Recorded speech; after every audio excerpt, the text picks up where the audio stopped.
Hello everyone. नमस्कार दोस्तों। True IAS and PCS में दोस्तों आप सभी का स्वागत है।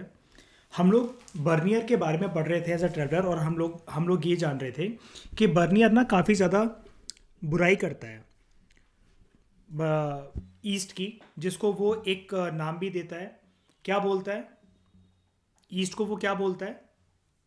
जल्दी बताओ। हम्म। Very good. नहीं, ईस्ट को नहीं बोलता। ओरिएंटल डेस्पोटिज्म तो एक रूल को कहते हैं, ओरिएंटल सोसाइटी बोलता है। ठीक है। जिस तरीके का रूल होता है बिस्बा अंदर, उसको कहते हैं डेस्पोटिज्म। ठीक है। कंट्री का नेचर होता है, तो ओरिएंटल कहता है। ठीक है।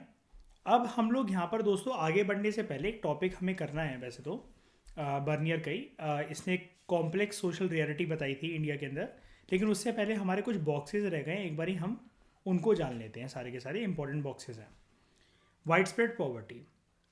यहाँ पर अब आपको आज एक नया और ट्रैवलर देखने को मिलेगा। ये एक डच ट्रैवलर था। ठीक है। इसका नाम था पेलसर्ट। क्या नाम था? पेलसर्ट। ये ना हमारे देश में 17वीं सेंचुरी में आया था। बर्नियर की तरह ये काफ़ी मतलब भौचक्का रह गया था यहाँ पर, हद से ज़्यादा गरीबी देखकर। और मैंने आपको बताया था ना, हिंदुस्तान में कौन सी सेंचुरी के बाद जब वो ट्रैवलर्स आते हैं तो धज्जियाँ उड़ाते हैं हिंदुस्तान की? बताओ। 15, मतलब वही 15-16 सेंचुरी के आसपास, है ना? तो इसका क्या कहना था पेलसर्ट का? कहता है पॉवर्टी इतनी ज़्यादा है यहाँ पर, और लोगों की कंडीशन इतनी ज़्यादा मिजरेबल है कि life of the people can be depicted और एक्यूरेटली डिस्क्राइब, कि यहाँ पर सिर्फ ना लोग भिखमंगे हैं, उनकी कंडीशन बद से बदतर है। और वो कहता है इन सब के पीछे ना जो स्टेट है वो रिस्पॉन्सिबल है। अब यहाँ पर वो स्टेट किसको कह रहा है? जो भी रूलर्स हैं और उनका जो एडमिनिस्ट्रेटिव सिस्टम है, उनको कह रहा है कि वो रिस्पॉन्सिबल है। और वो कह रहा है कि इस पूरे के पूरे स्टेट में जो पॉवर्टी है, उस पॉवर्टी की चपेट में सबसे ज़्यादा है पीजेंट क्लास। ठीक है। वो कह मतलब और वो एक टॉन्ट भी मारता है कि इतना ज़्यादा दर्दनाक स्थिति है पीजेंट क्लास की, that even dry bread is scarcely left to fill their stomach. सूखी रोटी, सूखी ब्रेड तक नहीं है यहाँ पर अवेलेबल उनके खाने के लिए। और जबकि मतलब वो ये वाली सिचुएशन क्यों कह रहा है, ये वाला एग्जांपल क्यों प्रेजेंट कर रहा है? क्योंकि वो ये बताना चाह रहा है दोस्तों, अनाज है वो कौन उगाता है? किसान ना। जो अनाज देता है पूरे के पूरे राज्य को, स्टेट को, एडमिनिस्ट्रेशन को, जो सप्लाई करता है, उसका खुद का पेट भरने के लिए उसके पास 2 वक्त की रोटी का गुजारा नहीं है। तो पेलसर्ट ने इस तरह की वो उड़ाई। अब ये धजियां क्यों उड़ा रहा है, न्यूट्रल होकर बात क्यों नहीं करता था? अगेन ये देखो, डच मतलब कौन सी कंट्री से आया है? जल्दी बताओ, जल्दी बताओ।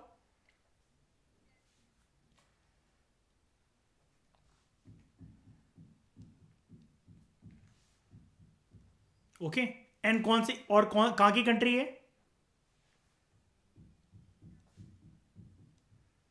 यूरोप। ठीक है। फिर बात करते हैं पुअर पीजेंट की। फ्रैंकोस बर्नियर के टेक्स्ट से ये चीज़ ली गई है। वो डिस्क्राइब करता है पीजेंट्री को कंट्री साइड में। कंट्री साइड किसे कहते हैं दोस्तों, अगर मैं आपसे पूछूं तो? What do you mean by the term country side? मतलब इसको क्या अंबर ऐसा बोलोगे, कंट्री के साइड में क्या होता है कंट्री साइड? यार ये अंग्रेजी वाली टर्म मुझे समझ में नहीं आती है। आउटस्कर्ट आउटस्कर्ट, किसकी स्कर्ट, कौन सी लड़की की स्कर्ट? मुझे ये बताओ क्या है ये कंट्री साइड? ये भी नहीं समझ में आता मुझे। रिमोट एरिया, विलेजेस भाई, सिंपली बोलो। भाई गांव बोल लो अंबर, अंग्रेज। गांव गांव, ठीक है। जब भी कोई पूछे लेमैन के अंदर उसको बताया करो, ठीक है। तो ये यहाँ पर कोई आउटस्कर्ट नहीं, कोई रिमोट नहीं, इसकी स्कर्ट नहीं, उसकी स्कर्ट नहीं, सीधा गांव के इलाकों इलाकों को बोलते हैं कंट्री साइड। ठीक है। एक मिनट रुकना ज़रा। तो कंट्री साइड का दोस्तों सिंपल सा मतलब होता है विलेज एरियाज। कहता है हिंदुस्तान की धरती पर ना ज़मीन काफ़ी ज़्यादा है, और वो इतनी बड़ी ज़मीन को कहता है कि इसको बोलते हैं ये लोग, यहाँ के जो लोग हैं वो बोलते हैं हिंदुस्तान। ठीक है।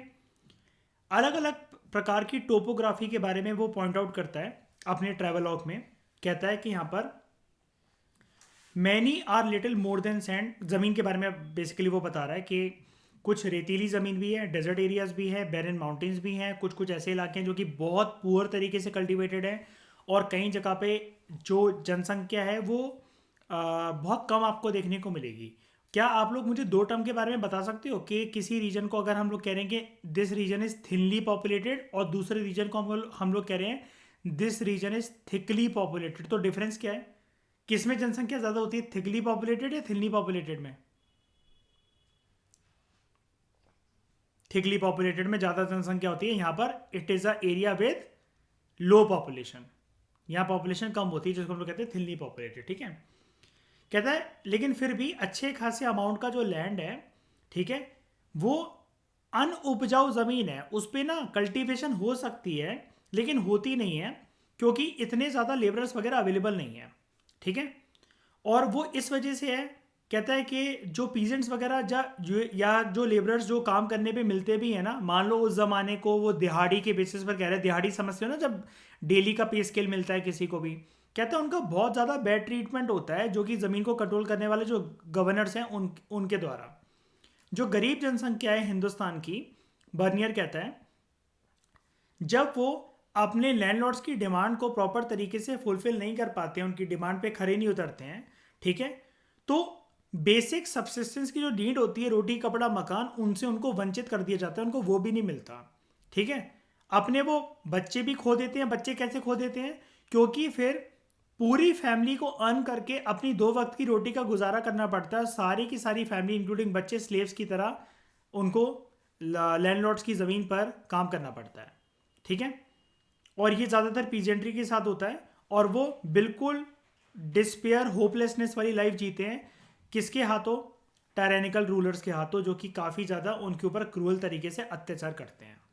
ठीक है। और यहाँ पर बर्नियर ये सब पिक्चर राइटर आपको बोल रहा है कि तब दिखाता था जब वो यूरोप में जो कंटेम्प्रेरी जो डिबेट्स चल रही थी उसके टाइम की, जब ये यहाँ से ट्रैवल करके गया था, तो वो बेसिकली हर एक पिक्चर जो दिखा रहा है वो मुगल इंडिया की दिखा रहा है। और वो बेसिकली ये बोल रहा है कि ये वार्निंग है एक प्रकार से to those who did not recognise the merits of private property. अब वो बेसिकली किसकी तारीफ करना चाह रहा है? मैं आपसे काफी बार पूछ चुका हूं, किसकी? जल्दी बताओ। लुई, लुई 14,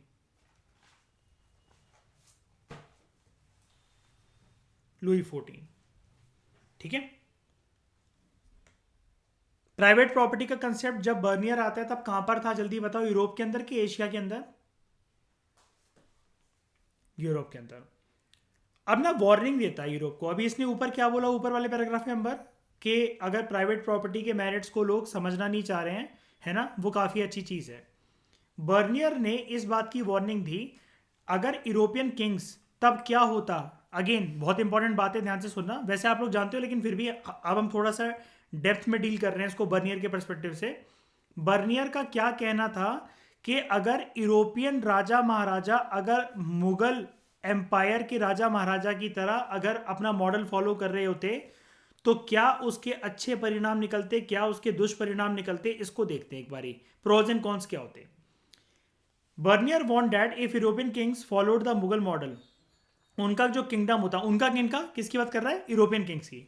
उनका जो किंगडम होता वो अच्छी तरीके से कल्टीवेट होता नहीं, ना ही उसमें ज़्यादा लोग रहना पसंद करते जितने अच्छे से आज के टाइम में। बर्नियर कहता है कि हमारा जो पूरा का पूरा जो फ्रेंच सोसाइटी है वो बिल्ड है, इंफ्रास्ट्रक्चर यहाँ पर इतना अच्छा है, लोग अमीरी की ज़िंदगी जीते हैं, इतने ज़्यादा पोलाइट नेचर के लोग हैं जो कि फल फूल रहे हैं जीवन में, ये सब कुछ हमारी नज़रों के सामने से ये जो मंजर है ये खो जाता।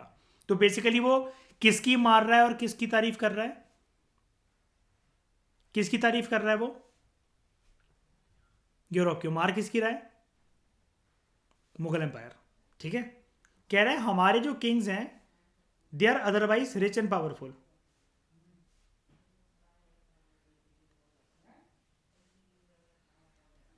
हाँ, और ये काफ़ी रॉयल तरीके से सर्व होते हैं।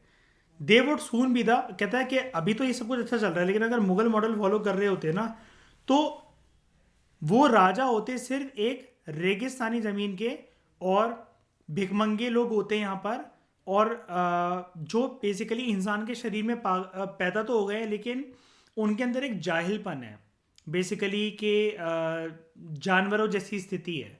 तो बेसिकली वो ये जो बताना चाह रहा है वो ना, मुगल्स को बहुत गंदा टॉन्ट मारता है इधर इस लाइन में, ठीक है। कहता है कि मुगल एम्पायर के अंदर ना हमें कोई ग्रेट सिटीज़ देखने को मिलती है, ना ही कोई बड़े बड़े जो फोर्ट्स हैं, फोर्टिफिकेशन वो देखने को मिलते हैं। हवा इनकी काफ़ी ज़्यादा इम्प्योर है, ठीक है। और बेसिकली कोई भी चीज़ जो है वो ठीक नहीं हो सकती, बात ये है। तो वो कुल मिलाकर आपको बस बाकी कुछ जानने की ज़रूरत नहीं है, वो और ज़्यादा छोटी छोटी छोटी छोटी बातें करने लगा यहाँ पर। बात ये है कुल मिलाकर कि उसने ये जो टॉपिक है ना, इसको भूलना मत, कहाँ गया, यही लाइन है जो अभी हम पढ़ रहे हैं ना। बर्नियर ने पूरा का पूरा ईस्ट को डी जनरेट करके बताया, काफ़ी नीचा करके बताया, ठीक है। और वो तारीफ सिर्फ वेस्ट की करता है, उसके हिसाब से ओरिएंटल सोसाइटी सब बेकार है, सब बकवास है।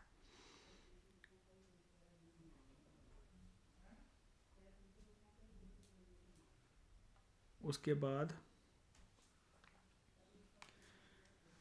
सारे बॉक्सेस हो गए ना हमारे अभी तक, ठीक है।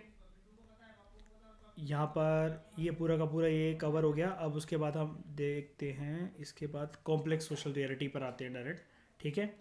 बर्नियर जो प्री ऑक्यूपाइड है कि मुगल स्टेट को काफ़ी ज़्यादा टायरेनिकल पोर्ट्रे वो करता है।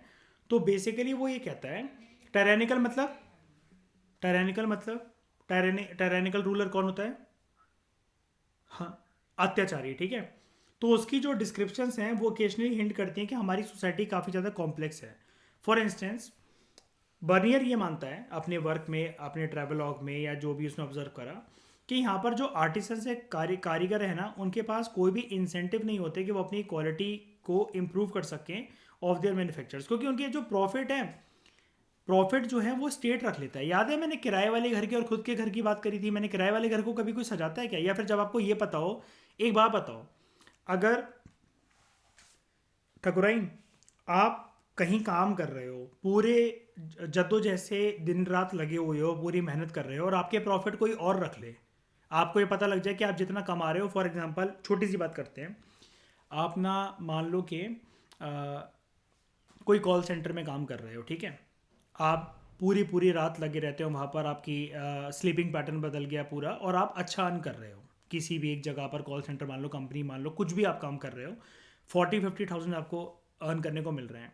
एक छोटी सी प्रैक्टिकल सी बात करता हूँ, अगर वो पूरे पैसे मम्मी रख लें, आपके पापा रख लें, ये बोलते हो कि हम तेरे को किसी चीज़ की कमी होने दे रहे हैं क्या, तो आपके मन में एक ना एक बार तो ये बात आएगी ना, जब एक सिंगल रुपया नहीं मिलता मुझे, सारे के सारे घर वाले हड़प लेते हैं, तो जब ये खुद ही कह रहे कि किसी चीज़ की कमी नहीं होने देते, तो मैं बाहर जाके क्यों मर रही हूँ फिर पूरी पूरी रात, पूरे पूरे दिन? आएगी कि नहीं आएगी ये वाली बात, मान रही है? ठीक है, तो यही वाली बात होती है। अब जैसे मयूर, आप कहीं पर काम कर रहे हो, आपसे कोई कहे कि कोई आपका रिश्तेदार है कि हम तेरे को लगवा देंगे, कुछ टाइम के बाद तुम्हें ना 40-50 हज़ार यहाँ से मिलना शुरू हो जाएंगे। अब मयूर, एक साल होता गया, जाते जाते वो पूरे के पूरे प्रॉफिट वो ओनर जो है, वो आपका रिश्तेदार जो है ओनर, वो रखे चले जा रहा है और आपको कुछ भी नहीं दे रहा है। आपके अंदर मोटिवेशन होगी क्या कंपनी के प्रॉफिट के बारे में सोचने के लिए, कंपनी को उठाने के लिए? नहीं ना। तो कारीगर यहाँ पर बेसिकली वो क्या बोलना चाह रहे हैं कि कारीगरों के हाथ में कहता है कि जादू है, जादू की छड़ी है, वो बहुत कुछ अच्छा बना सकते हैं हिंदुस्तान के कारीगर। क्यों नहीं बनाते हैं? क्योंकि वो जितना भी कमाते हैं कारीगरी से, कुछ भी चीज़ बना रहे हैं, मतलब मान लो वो कोई एक टेराकोटा का टॉय बना रहे हैं, कुछ भी बना रहे हैं, एक ग्लास बना रहे हैं, कुछ एक पेन बना रहे हैं, मतलब वो जो खाने का जो पेन होता है वो बना रहे हैं, ठीक है, कॉपर पेन। ये सारी चीज़ें जो भी प्रॉफिट होगा ना, वो स्टेट रख लेता है, ऐसा बर्नियर बोलता है। तो मैन्युफैक्चरर जो है वो हर जगह पर आपको वो कहता है कि डिक्लाइनिंग स्थिति में दिखेंगे। एक से दुकान किसी ने भी दो नहीं कर रखी होती है, 20 दुकानों से होते होते कोई 5 पर जरूर आ गया होता है, ये हिंदुस्तान की औकात है, बर्नियर कहता है, ठीक है। एट द सेम टाइम उसने ये भी माना कि दुनिया के बहुत ज़्यादा बेहतरीन जो मेटल्स हैं वो हिंदुस्तान आते थे, ठीक है, as manufacturers were exported in exchange for gold and silver. तो यहाँ पर भरपूर मात्रा में सोना चांदी जो थे वो अवेलेबल थे, उनका भंडार था मुगल एम्पायर। लेकिन फिर उसने क्या बोला, मतलब इतना तो उसने एक्सेप्ट करा कि हाँ सोना चांदी के भंडार यहाँ पर हैं, लेकिन वो क्या मानता है कि सारी की सारी चीज़ें कौन हड़प लेता है? सोना चांदी का फायदा जो है, ये प्रॉस्पेरिटी का जो फायदा है, सारे सेक्शंस में क्या इक्वली तो बढ़ता नहीं है। इसको कौन रख लेता है बर्नियर के अकॉर्डिंग? पूरा का पूरा स्टेट, ठीक है। He also notice the existence of prosperous merchant community, जो कि लॉन्ग डिस्टेंस एक्सचेंज करते थे काफ़ी ज़्यादा दूर दराज के इलाकों में, ठीक है। और मर्चेंट्स कौन होते हैं? बेसिकली एक प्रकार से व्यापारी ही होते हैं जो कि काफ़ी अमीर होते हैं, ठीक है। सस्ते रेटों में सामान खरीदना और महंगे रेट में बेचना, ठीक है। In fact during the 17th century, कहता है, लगभग जो 15% जो आबादी थी वो टाउन्स में रहती थी। अभी हम इस बॉक्स को देख लेंगे, ठीक है। वो टाउन्स में रहती थी। ये जो आबादी है, इट वॉज, कहता है कि वेस्टर्न यूरोप के अंदर सेम टाइम पीरियड पर अर्बन पॉपुलेशन जितनी रहती थी उससे थोड़ी सी ज़्यादा थी। In spite of this, Bernier जो है वो मुगल सिटीज़ को डिस्क्राइब करता है as camp towns. Camp towns मतलब क्या? By which he meant towns that owed their existence and dependent for their survival on the imperial camp. यानी कि ये जो शहर हैं, सिटीज़ हैं, टाउन्स हैं, ये किसकी छत्र छाया में और किसकी दया से सिर्फ एग्जिस्ट करते हैं? मतलब इन इनकी एग्जिस्टेंस पर एहसान कौन दिखाता है कि किसकी वजह से चल रहे हैं? Imperial authority. इम्पीरियल अथॉरिटी मतलब मुगल अथॉरिटी। या और ये वाली बात अगेन, ये किस बात की तरफ हिंट कर रहा है? किस बात की तरफ हिंट कर रहा है? प्राइवेट नो प्राइवेट प्रॉपर्टी, ठीक है। ही बिलीव डैट ये जो है, ये चीज़ें एग्जिस्टेंस में आती है जब इंपीरियल कोड जो है it moved in and rapidly decline when it moved out. मतलब वो बेसिकली रूलर्स को वो कह रहा है कि यहाँ पर ना एक रूलर आता है, वो कभी कभार प्रॉस्पेरिटी लेकर आता है। कुछ कुछ जो रूलर्स हैं वो पूरे का पूरा सारे जनता का सब कुछ हड़प लेते हैं और उनकी बेसिकली इकोनॉमिक प्रॉस्पेरिटी के लिए बिल्कुल भी काम नहीं करते हैं, ठीक है। और जितने भी सब्जेक्ट्स हैं, जो जनता है, जो जनसंख्या है, वो हमेशा अगर उनको इम्पीरियल छत्र छाया से, उनके सपोर्ट से कुछ मिलता रहे, राजा महाराजाओं के, मुगल एम्परर्स के, तब तो चलो ठीक है, वो रीजन अच्छे से फलेगा फूलेगा। लेकिन बाकी जगह पर अगर जो चीज़ जैसे ही पड़ी हुई है उसकी डेवलपमेंट इंश्योर करने के लिए कोई आगे नहीं आएगा, ठीक है। अब लैंड ओनरशिप की जब बात आती है, लैंड ओनरशिप ऑब्वियसली बात है, उसने पहले ही हमें क्या बता दिया था कि सारा का सारा लैंड यहाँ पर किसके अंडर आता है? प्राइवेट प्रॉपर्टी तो है नहीं, तो पूरी की पूरी जमीन पूरे का पूरे हिंदुस्तान के जितने भी कोने हैं वो किसके अंडर हैं? मुगल अथॉरिटी के अंदर, ठीक है।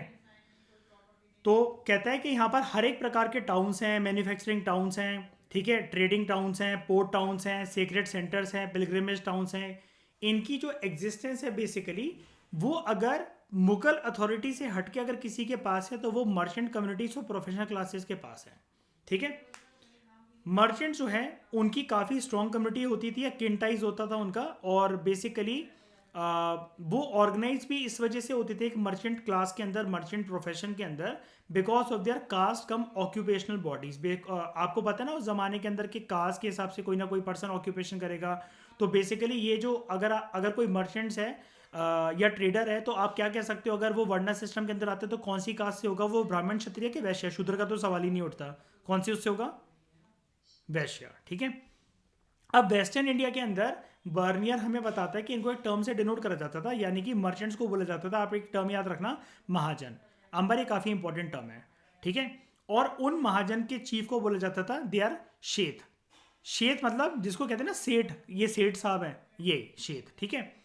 तो अर्बन सेंटर्स के अंदर वेस्टर्न इंडिया में, जैसे अहमदाबाद, अहमदाबाद कहाँ पर है आज के टाइम में? जल्दी बताओ, कहाँ पर है? गुजरात। यहाँ पर ये जो मर्चेंट्स थे ना, जो महाजन्स थे, और इनका मान लो हर एक महाजन का एक चीफ तो होगा, सेठ, ठीक है। ये कलेक्टिवली रिप्रेजेंट होते थे अपने चीफ के द्वारा। और अगर वो टाउन बड़ा है जहाँ पर मर्चेंट्स की संख्या बड़ी है, मर्चेंट्स का ग्रुप ज़्यादा बड़ा है, तो उनका जो चीफ है उसको सेठ ना बोलकर कभी कभार अहमदाबाद जैसे अर्बन सेंटर्स के अंदर उनको बोला जाता था कि क्योंकि वो पूरे एक नगर का सेठ है तो उसको बोला जाता था नगर शेठ, नगर शेठ। दूसरे अर्बन ग्रुप्स जो हमें यहाँ पर देखने को मिलते हैं, बर्नियर ने जो हमें बताया, वो थे कुछ कुछ प्रोफेशनल क्लासेस, जैसे फिजिशियंस। फिजिशियन को बेसिकली क्या बोलते हैं? डॉक्टर होता है ना, हकीम या वैद, ये तो आप जानते होगे। पुरानी आप बॉलीवुड की मूवीज देखो, उसमें अक्सर ये टर्म यूज होती है ना।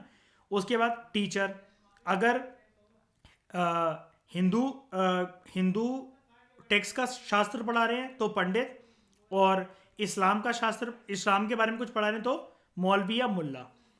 लॉयर्स, वकील, कुछ पेंटर्स थे, आर्किटेक्ट्स थे, म्यूजिशियंस थे, कैलीग्राफर्स थे। कैलीग्राफर कौन होते हैं? कैलीग्राफी कौन करता है?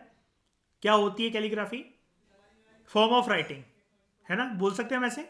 यानी कि अगर मैं बोलूं कि डी को लिखने के बड़े सारे तरीके हो सकते हैं ना, ये ये इसको कैलीग्राफी कहेंगे ना, अलग अलग तरीके से लिखने के तरीके, है ना। अब इनमें से कुछ कुछ जो लोग थे वो इंपीरियल पैट्रोनेज के ऊपर, यानी कि मुगल रूलर्स उनको कितना सपोर्ट कर रहे हैं, मुगल नोबल्स उनको कितना सपोर्ट कर रहे हैं, इसकी वजह से उनका प्रोफेशनल सर्वाइवल डिपेंडेंट था। बेसिकली फ्रैंकोस बर्नियर हमें ये बताना चाहता है डायरेक्टली इनडायरेक्टली, ध्यान से सुनना इस बात को, कि मुगल एम्परर्स को जिस जिस चीज़ों की ज़रूरत थी ना, जिन जिन लोगों की, तो उसी उसी प्रकार के प्रोफेशंस जो थे वो सरवाइव कर सके इनके कार्यकाल में। जैसे कैलीग्राफर से क्या करते थे, इनके खानदान में एक परंपरा थी ना अंबर के, ये लोग अपनी हिस्ट्री लिखवाते थे। याद है ना, अकबरनामा, बाबरनामा, उसमें कुछ ना कुछ बुक को सजाने के लिए या फिर उसके लेटेस्ट एडिशन निकालने के लिए उसकी सजावट तो होती थी ना, है कि नहीं। तो इसकी वजह से कैलीग्राफर एग्जिस्ट कर रहे थे। फिर ये लोग आर्ट एंड कल्चर के भी शौकीन थे, है ना, तो म्यूजिशियंस वो कर रहे थे यहाँ पर, सरवाइव कर पा रहे थे, म्यूजिक का प्रोफेशन सरवाइव कर पा रहा था। फिर इनको बड़े सारे लीगल मैटर्स के लिए वकील भी चाहिए होते थे, काजी जिनको कह सकते हो आप लोग, अगर वो इस्लामिक इंटरप्रेटर है, या नॉर्मल लॉयर किसी किसी काम के लिए। टीचर जो हैं, अगर किसी हिंदू रूलर को पढ़ाने आ रहा है तो पंडित, किसी मुस्लिम रूलर को पढ़ाने जा रहा है तो मौलवी या मुल्ला। तो ये सब चीज़ें डिपेंड करती हैं कि वहाँ पर जो रूलर्स हैं उनकी डिमांड क्या है, उनको अपने एम्पायर की प्रॉस्पेरिटी में, या वो कल्चर के शौकीन हैं, दीवाने हैं कि नहीं है, इस बात के ऊपर बहुत कुछ चीज़ें प्रोफेशन डिपेंड करते थे। और वो कहता है दूसरे जो लोग थे वो ऑर्डिनरी लोगों को सर्व करते थे इन क्राउडेड मार्केट, या जिनको बाजार बोला जाता था। बस कोई दिक्कत तो नहीं लगी होगी इसमें, जर्नल सी बातें हैं, बस महाजन और ये शेड और नगर शेड आपको नए वर्ड मिल गए, है ना, कोई दिक्कत नहीं ना। A different socio economic scenario.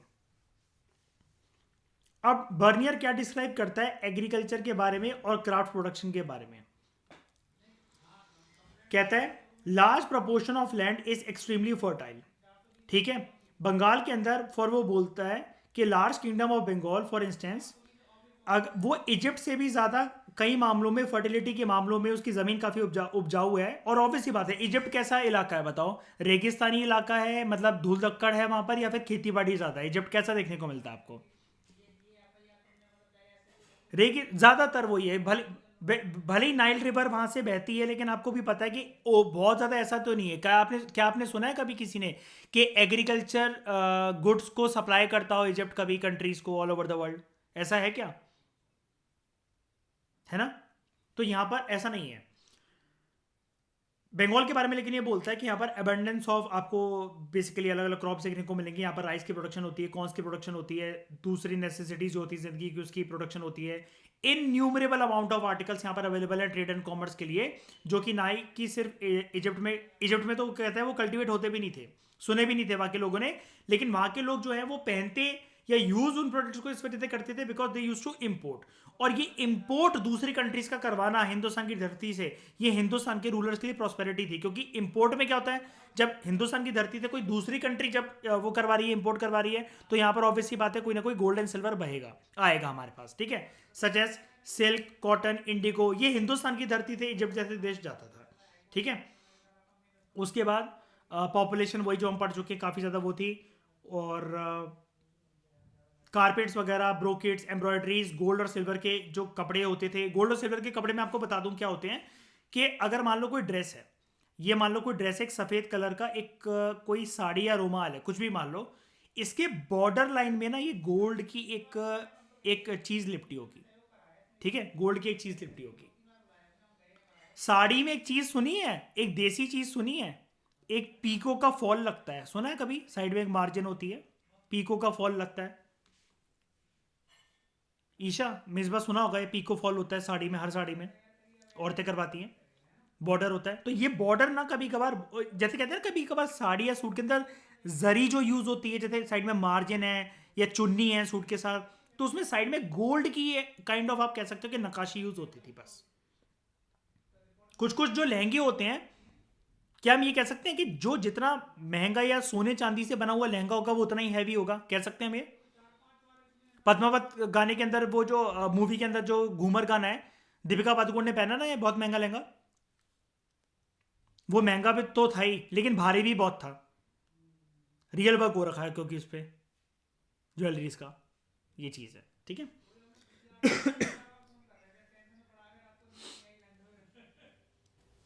उसके बाद मुगल, अगर आप रॉयल्टी को चेक करना चाहते हो, आप लोगों ने कभी गोल्ड की चम्मच से गाजर का हलवा खाया या खीर खाई है, या कोई भी चीज़ खाई है? जितनी ये आ, इसने खुद ने खाई है, बर्नियर ने, पहले इससे पूछो। मुगल एम्पायर में, ठीक है, जो ये बात कर रहा है कि जनता की परिस्थिति बेकार थी, लेकिन वो रूलर्स टू रूलर्स डिपेंड करता है ना। मुझे आप एक बात बताओ, पूरे मुगल इतिहास को अगर आप देखो, अकबर के टाइम पर एम्पायर बढ़ा है कि गिरा है? लोग ज़्यादा खुश रहे कि दुखी रहे अकबर के टाइम पे? बताओ, इतिहास क्या कहता है? इतिहासकारों का क्या कहना है इस मुद्दे पर? बोलो। खुश रहे, है ना। तो there is a gold spoon studded with emeralds and rubies, ये पत्थर होते हैं प्रीशियस, ठीक है। और ये एक एग्जांपल है कि मुगल आर्टिसंस की किस प्रकार से उनके हाथ जो थे कितने ज़्यादा टैलेंटेड थे, डेक्सटेरिटी मतलब फाइननेस कितनी थी उनके हाथों में। जस्ट सी दिस, कितने छोटे छोटे आपको रूबीज एंड एमरल्ड के स्टोन्स यहाँ पर गड़े हुए मिलेंगे। इसको जस्ट आराम से देखो एक बार ज़रा, ये देखो, ये देखो, इधर देखो, एंड में, ठीक है, एमरल्ड ग्रीन कलर का पत्थर लगा हुआ है। आप उसके बाद ये देखो, छोटी छोटी चीज़ें, मतलब आप कितनी बारीकी तरीके से यहाँ पर आपको दिख रहा होगा, ये देखो, ये देखो, ये पूरा का पूरा, ठीक है। ये कि स्पून है, और सोचो ज़रा, इससे वो अपना खाना पीना करते थे। ओके। यहाँ तक बात समझ में आई? उसके बाद हम लोग बात करते हैं द इम्पीरियल कारखानास की। बर्नियर जो है, he is perhaps the only historian जो कि एक डिटेल्ड अकाउंट हमें प्रोवाइड करता है कि इम्पीरियल कारखानास, या जिसको कारखाना मतलब क्या, वर्कशॉप, कैसे वर्क करती थी। अब ये सारी बातें किसके कंटेक्स्ट में, बर्नियर अपने वर्क्स में किसके पीछे पड़ा हुआ है सबसे ज़्यादा? सबसे ज़्यादा किसके पीछे पड़ा हुआ है?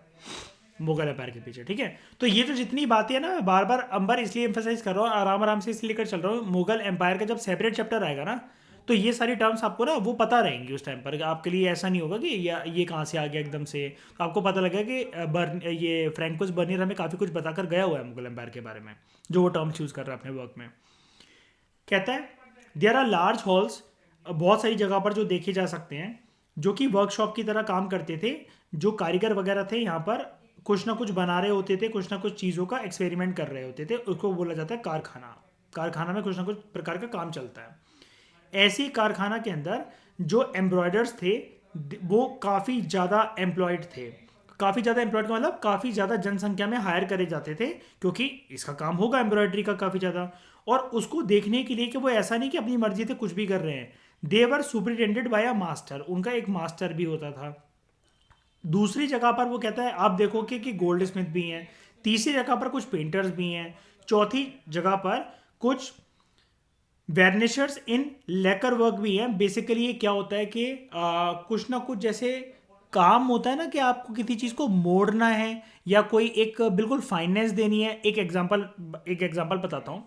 मुगल एम्पायर के टाइम पे जैसे जूतियाँ पहनी जाती थी, सब लोग पहनते थे, लेडीज़ भी पहनेंगी, मेल्स भी पहनेंगे, ये इतना तो जानते होगे, जूतियाँ पहनेंगे।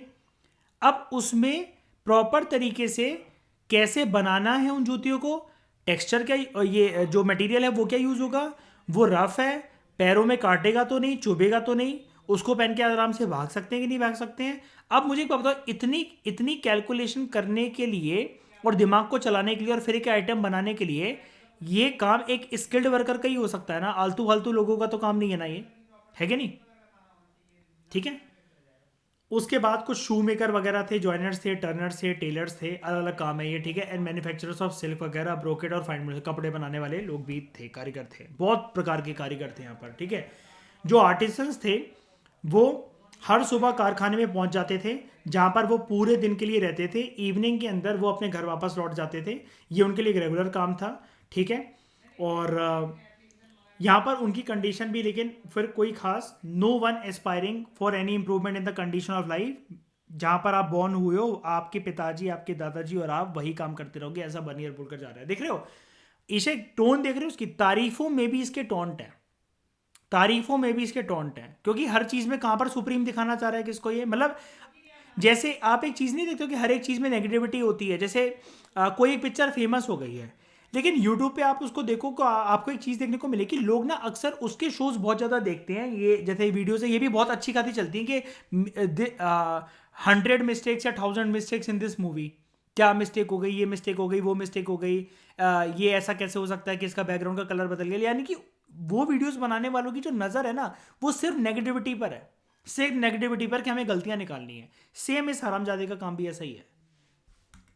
लेकिन बात वही है ना कि जैसे प्लेटो ने भी बहुत कुछ बोलने की कोशिश करी थी, सोक्रेटिस ने, एरिस्टोटल ने, लेकिन वो राजा महाराजाओं का दौर था तो उनको डर लगता था इनको गिलोटिन ना हो जाए, गला ना काट दिया जाए। सिमिलरली ये भी वक्त का मारा है और फिर इसको वापस अपनी कंट्री जाकर बहुत कुछ फेस करना है। बात ये थी। तो इस डिस्कशन में दोस्तों फिलहाल इतना ही। Thank you very much for discussion.